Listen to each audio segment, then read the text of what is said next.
Welcome to Business Authority Radio, bringing you insights from today's thought leaders, professionals, and influencers. With your hosts, Neil Howe and Craig Williams. Hello and welcome to the show. This is your host, Neil Howe, and today we are talking physical therapy again. This is Physical Therapy Month in October. So we are highlighting some physical therapists, and my special guest today is Tim Fagerson. He has over 25 years experience in the field of physical therapy, including a private practice. He works with sports teams from the west of Scotland Rugby Club, and he has also been in the hospital settings through the Glasgow Royal Infirmary and the Massachusetts General Hospital. Tim came to Boston in 1990 following his physical therapy education and early working years in Glasgow, Scotland. He obtained his training in orthopedic sports physical therapy through MGH, Institute of Health Professions, and from extensive continuing education courses. Welcome to the show, Tim. Thanks, Neil. Appreciate it. Well, you've obviously got a great background in physical therapy, 25 years of experience in Glasgow and in Boston. Tell me, what is a physical therapist to you? A physical therapist is someone that helps people with physical problems, as the name implies. So whether it be orthopedic or neurologic, could be even pulmonary, cardiopulmonary, burns, pediatrics. The whole medical realm physical therapists are involved with in rehabilitation after injury or surgery. So as my name of my practice implies, SOS-PT, SOS for help, although I also have it to mean the spine orthopedic sports physical therapy. But the main reason for my existence and work is to help people, so SOS-PT. Now, you mentioned a whole, gamut of people there that you help, and physical therapists really help people across a broad spectrum. But who would you say is your typical client? Is it somebody that is referred from a hospital? Is it somebody that is dealing with a sports injury? Who do you tend to see the most? Yeah, I tend to see. So I specialized in orthopedic sports physical therapy. Came over from Scotland I haven't quite got the accent you have these days, but came over in 1990 after having trained in Glasgow, worked there for several years. Part of the attraction was to see a different part of the world while I was still young, and pursued graduate school. And Mass General Hospital had a PT program. I could work there and do this specialized training in orthopedic sports physical therapy. And so that's since early 90s, I've kind of specialized in that realm of physical therapy. So most of my patients have typically like back pain, neck pain. So that's where the spine in the SOS part of my business name comes from. And then orthopedics would be someone, let's say, knee surgery, shoulder surgery, hips, and then sports. I see a lot of folks, whether it be weekend warriors or high-level professional college athletes, high school athletes. So yes, my typical client is someone in that category: back, neck pain, spinal problems, or general orthopedic sports type injuries. Mm. And, I've got my own history. I grew up in Scotland myself, as you said. I've still got a bit of an accent. Played in Glasgow for the Celtic Boys Club when I was younger, and ended up getting a soccer scholarship over here in the United States. Had my knee surgeries. And, physical therapists were, instrumental in, getting me back to the place that I needed to be competitive and continue to play.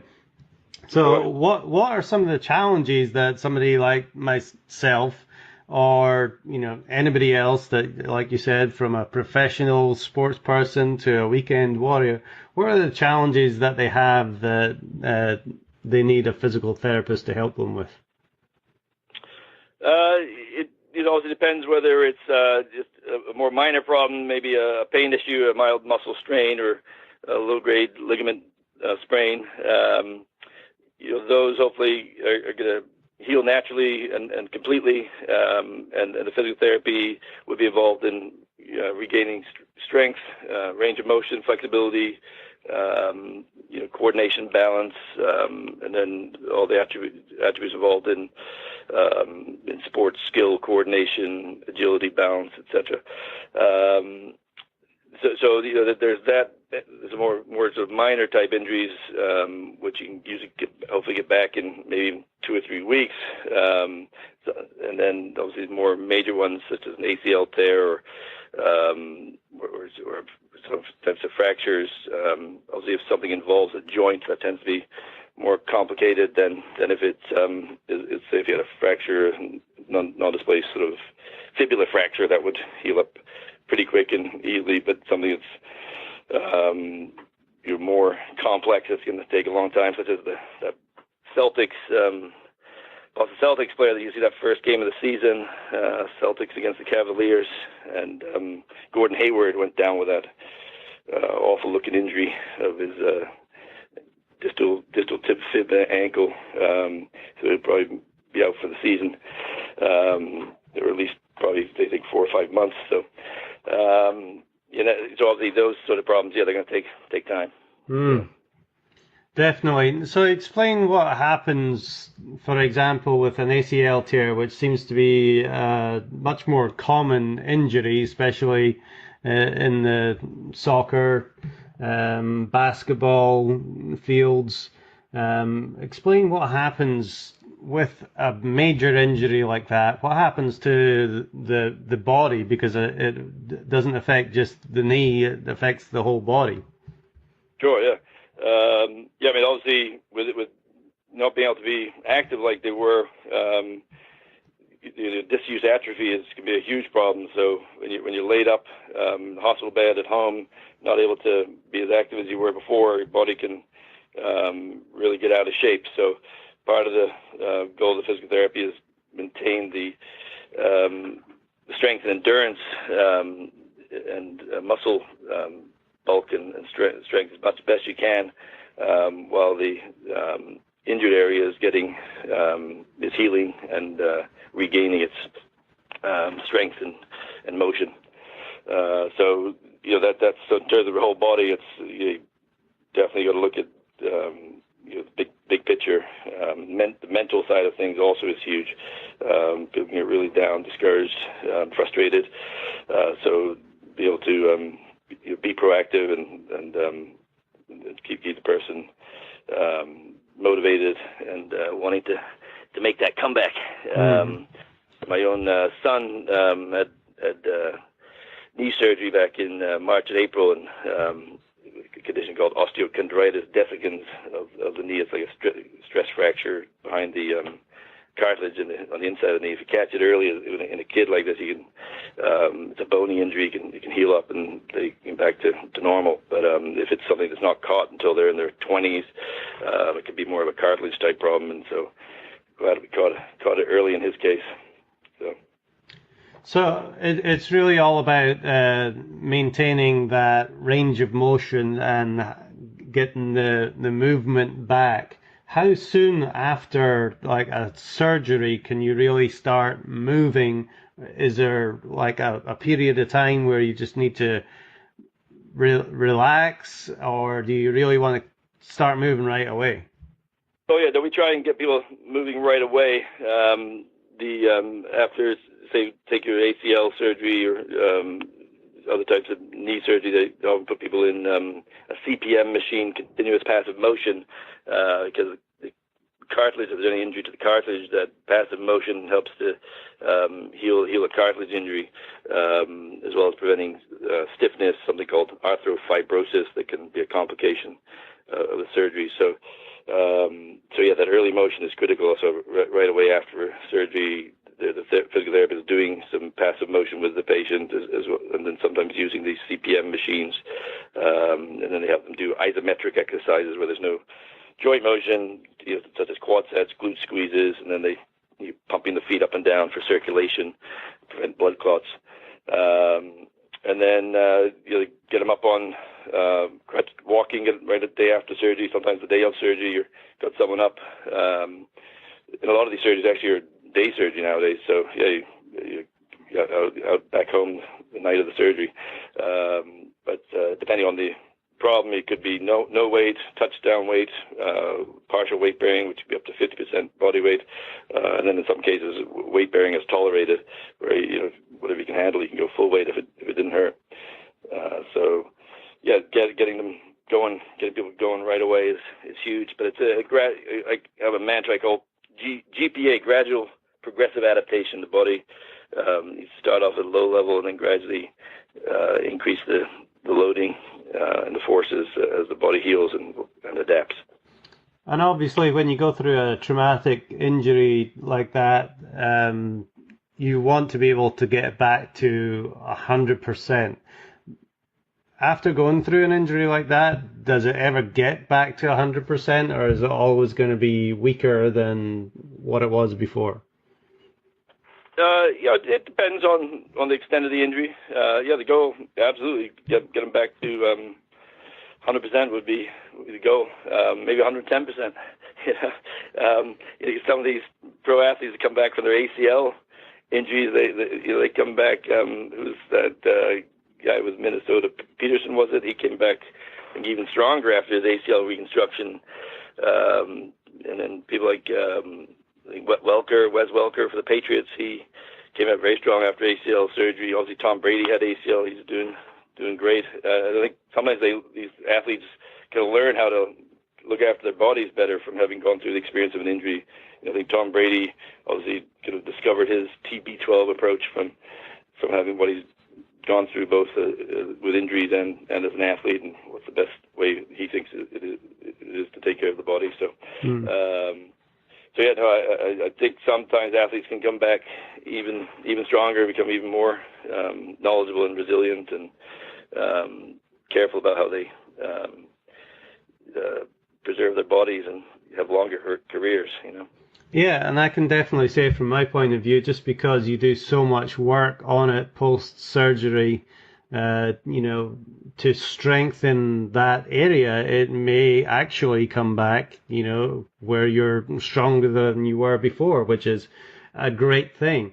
But talk to me about, you mentioned earlier, the psychological, mental aspect of the healing process. Talk to me about how some of those kinds of things impact people after going through a major injury. Yeah, I mean, obviously devastating. If your life is built, if you're an athlete, your life is built around playing your sport. So that's taken out from underneath you. Depression and frustration, really getting down can be huge. So giving someone that hope and encouragement that they are going to get back. They just got to be patient, stick with the process, and take it a day at a time, and have the goals and the plan, and hopefully help them deal with it. But yeah, it's absolutely going to be a downer for anyone that gets any serious injury. Any athlete hates to lose time, right? You lose if you're starting, you lose your starting spot, and then you got to gradually get that back. So. And how much of a fear is it that the same injury will occur again, and how does that impact the way an athlete would move or play? Yeah, that's a good question. That's a great question. Take, for instance, a hamstring strain. They have a tendency to be recurrent if you get back too fast, too soon. So doing the right sort of things and holding the person back long enough so that when they do come back, they don't re-injure that, and becomes sort of a more chronic and long-term type problem. So some of the things there's sort of a lateral with a hamstring strain. For instance, there's a great research out of Wisconsin, Sherry and Best, the first classic paper on this, where they took college athletes with hamstring injuries, and they, instead of doing linear straight ahead type stuff, which might be involved the hamstring. Have the person work on lateral agility type exercise where you wouldn't be using hamstring much, and then also work on core with things like front planks, side planks, and then running in place. And then after a week or two of that, then you progress to adding in some eccentric lengthening type contractions, which have been shown to help stimulate new collagen to be laid down. So as well as getting the injured area to heal, you can try and stimulate new tissue. I call it like tissue re-engineering by doing exercise, which is pretty cool. And they found that this eccentric, this lengthening type contraction is really the critical thing for stimulating this new tissue to be laid down. Now, I'm a big Chelsea fan as well. We haven't started off the Premier League season as good as we did last year, but 3 of our top players are out with hamstring injuries. Oh boy. How does that, is that a training problem that you would have, 3 people out? How do you prevent these kinds of things from happening? Yeah, I mean, it's certainly a training. It could just be bad luck, but it could be a training problem. I know New York Yankees fired their strength trainer 10 years ago because they had a spate of hamstring injuries. And then I know Raymond Verheyen, the Dutch coach and soccer trainer educator. He's on Twitter. I noticed last year was getting on Liverpool's case with some of their injuries, saying the way they were training that was resulting that. But yeah, certainly, yeah, what they're doing in training, they could be overdoing it, not giving themselves the rest recovery between training sessions, or between a game and the next training session. So that could be a factor. They may not be doing enough eccentric work. There's actually a new machine that's being developed out of Australia. A lot of pro teams are starting to use where, I don't know if you know that Nordic hamstring exercise, or someone you're in a kneeling position, someone holds down your ankles, and then you do sort of slowly lower yourself down towards the floor, and then bring yourself back up sort of passively, and then go do it again. And that's been shown to be both preventative and good for rehab of hamstring injuries when the time is right. There's a company in Australia that's come up with a machine that can actually hold down your ankles, actually measure the strength of that exercise. So it's pretty cool. Yeah, that's very interesting. Now, explain a little bit what eccentric exercises are. Yeah, so you've got, in terms of muscle contractions, you've got what we call isometric, which is we just do like a quad set, squeeze the muscle without causing any joint motion. That's isometric. And then there's isotonic, which is where the joint is moving through a range of motion, such as that might be like your biceps curls. And then there's something called isokinetic, which you need a sort of special machine for that kind of controls keeps it at a constant speed through the range of motion. But the isotonic is the most common type. So when someone's doing TheraBand or using weights, that's isotonic exercise. And we break down isotonic into 2 phases. There's concentric phase, which is the shortening contraction. So in a bicep curl, when you're bringing the weight up, that's the lifting up against gravity. That's the shortening of the muscle. And then as you let it down, if you let it down slowly, you're also having to contract the muscle, but it's lengthening as it lowers the weight. And then functionally, that's kind of what we do mostly in everyday life. If you're coming downstairs, you're lowering yourself down slowly against gravity. And if you're decelerating in sport, that's also eccentric.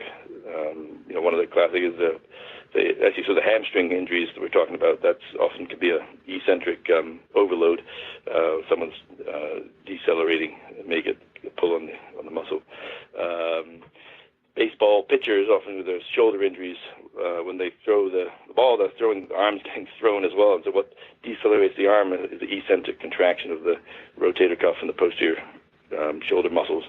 And sometimes overuse of that can cause a muscle injury. So what major pitfalls do you see ranging from those athletes to the weekend warriors? What pitfalls do they have that might cause them to become an injury problem? Yeah, I think obviously not staying in good enough overall shape. I mean, I think that's very protective. Is staying strong. In fact, that Russian trainer Pavel Satsalone, who apparently says he brought kettlebells to America. He has his company's called Strong First, which I think is a great name for what he does. And there's a lot of truth to that. If you can keep strong, that can be very protective. That said, people in keeping strong, that can also lead to injuries. So if you're not being smart about it, so I think mixing it up. So you do it's like a periodization that they talk about in sports training. You might work your muscles a certain way for 6 to 8 weeks, but then it might be wise to give that exact type of loading a break and you load things in a different way, so that you don't lead to a muscle injury. Because obviously, if someone's doing I've had patients who are like love to be in the gym and lifting weights, but if they're not taking a break or mixing it up, they just eventually somebody's going to you can hit failure. So you got to definitely be smart, and I think applying this periodization approach they use in sports training to everyday rehab and just staying in shape is a very smart idea. And how is flexibility? You mentioned like lengthening the muscles. How is flexibility important in staying injury free? Yeah, no, I mean that's definitely important too. In terms of the research, I think it leans more towards the strength over flexibility for prevention, but certainly having a good functional range of motion. Obviously, yoga has become very popular, and obviously stretching it feels good, but if you're not careful, if you're an athlete doing too much passive stretching right before you do explosive action is not smart. They've shown that you can be risk of getting a muscle pull if you have done vigorous passive stretching. So obviously active warm-up has become the sort of mantra as opposed to passive stretching as part of a warm-up for sport. That said, I think a lot of times people throw the baby out with the bathwater, and there's no harm in doing some light sort of short duration hold, not going extreme. I think it gets the crimp out of the muscle, and then it sort of lets your nervous system know this is the end point of my range. But provided you're not sort of elongating that collagen too long and creating what you call stretch weakness, you should be okay. And actually, I think the little light passive stretching like that can actually be helpful as a prevention, particularly I think to let your nervous system know this is the end point of my range. So I like definitely like a 10-second hold, not really forcing it, just a light hold, just getting a sense of where your end range is. That can actually be a helpful input to your proprioceptive input, if you like, to your nervous system.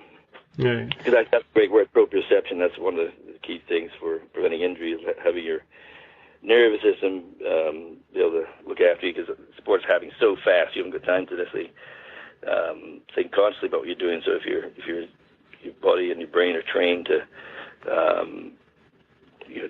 subconsciously do the right thing, then hopefully you'll be all set. Well, there's definitely a lot of science behind, physical therapy. What are a few misconceptions people have about the physical therapy industry? I think one of the biggies is that it's just for when you only need physical therapy when you're injured or you're sick, and that's going to lead to the proliferation of the whole personal training field. I think people don't think of physical therapy in terms of wellness. They think of it just in terms of injury and rehab, and the physical therapists can absolutely be doing a great job with the wellness realm. And so, and another thing is people think physical therapy should always be covered by your insurance, and yet people are paying privately for personal trainers, massage therapists, and other exercise approaches, but they therapy, where PTs absolutely can be huge, and they're probably the most knowledgeable professional in that realm in a lot of ways. So I think, and actually the practice that I have, I actually don't directly take insurance. And again, it's because insurance companies often dictate how many visits a person can have, and then you have to get into sort of this conveyor belt type, this volume type thing. And so in order to provide a really high quality one-on-one service, it's actually something that a guy I used to work with, Dan Dyrick, had started, where he left Mass General back in the mid-90s, started a practice. It was private pay. Some insurances, if you have someone with like a PPO, out-of-network benefit, the person can get reimbursed for seeing this as an out-of-network provider. But it's actually a great way to, I find a great way to practice. I mean, it's unfortunate. I can't serve everyone if I can find a way to work things out, even with one or two visits to get someone on the right track. But I'll be able to provide like an hour and 15, hour and a half, even 2 hour sessions, where often the time is what's needed to educate someone as well as really figure things out. Sometimes like a 15, 30-minute eval is not gonna do it. And then obviously someone that's seeing a trainer massage therapist, they probably are spending an hour and a half with those folks. So I guess the whole insurance model, and it's not just the insurance. I mean, probably in the UK, the National Health System, just this same issue. It's kind of limited amount of care you might be able to get. So that's a whole other issue. Well, yeah, it sure is. Now, you mentioned that people really think, okay, after an injury, you go see a physical therapist or maybe rehabilitation. I think people often think as they age, they'll need to see a physical therapist to increase that range of motion and keep the movement going. But you also said it should be part of a wellness program. How often would you suggest that somebody should go and see a physical therapist, maybe to stop some of the deteriorating problems from occurring on an annual basis? How often should somebody see a physical therapist on an annual basis? I mean, obviously it depends on what their issues are, but just for like everyone, I mean, it's almost like you go to the dentist once a year. I think if people had to check in with a physical therapist at least once a year, if not twice a year, even if they're healthy, just to have a tune-up and cleaning, if you like. Tom Brady in his book talks about pliability work, and that's something I do a lot of, is soft tissue work to keep the tissue pliable and reduce density of the soft tissue. So, and then obviously looking at alignment and strength and flexibility, posture, all things that if the person's not addressing those, that can lead to a cascade of problems down the line. So, obviously, if I tend to be a low sell kind of guy, and so I find a lot of my patients, after I've got them better, say after back pain, that they actually will be one saying to me, "Oh yeah, I want to just stay ahead of it. I don't want to wait till I have the problem. I want to come in and just get a tune-up." Or some people with like a chronic back issue, they might find they're feeling great, but then if they don't get a session with me every it could be some people once a month, once every couple of months, they find that getting that sort of tune-up prevents them getting that terrible setback where they're in agony and laid up for months. They just can stay ahead of it and get that tune-up. It works. So yeah, so it's very, very much like what you would do with your car. Is every 3,000 miles you go in for an oil change or have a major checkup after 15,000 miles or something like that. Same kind of thing with the body. You're trying to catch these things before they become major problems. Absolutely, yeah, you bet. It's huge, but it's just changing. People just going to change their mentality, their thinking about their bodies. I mean, realize these bodies are going to last us for nowadays, maybe if you're lucky, 90, maybe 100 years. So, definitely looking after the machine, the organism is crucial to live a quality hopefully pain-free, good level function and quality lifespan. Well, we've been listening to Tim Fagerson. He is a doctor of physical therapy. Tim, let us know a little bit about your business. Where are you, and how can people get in contact with you?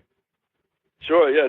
I'm in Wellesley, Massachusetts. I have a small solo practice right in the heart of Wellesley on Linden Street, 148 Linden Street, Wellesley, Mass. You have actually most of my clients are in the sort of greater Boston area, the western suburbs of Boston. But I do have people actually travel from out of state and even out of country for a consult. So happy to help out anyone. I try and keep my practice open so that some people will sort of fill up and keep a closed practice. I definitely try and keep it open so that I can get folks in. As my name implies, SOS. If I can't get someone in quickly, I need to change my name. So I'll try and bend over backwards to try and help anyone that needs me. Excellent. Well, give us that website again, and if you have an office phone number that people can contact you, let's have that too. Yeah, absolutely. So the website is www.sos-pt.com, and the phone number is 781-263-9977. Excellent. Well, Tim Fagerson, thank you very much for being a guest on the Business Authority radio show. Thank you, Neil. Appreciate it. It's been enjoyable talking to you. And to our listening audience, if you like what you hear, hit that like button, share, and we'll see you next time on the show. You've been listening to Business Authority Radio with Neil Howe and Greg Williams. To learn more about the resources mentioned in today's show, or to listen to past episodes, visit businessauthorityradio.com.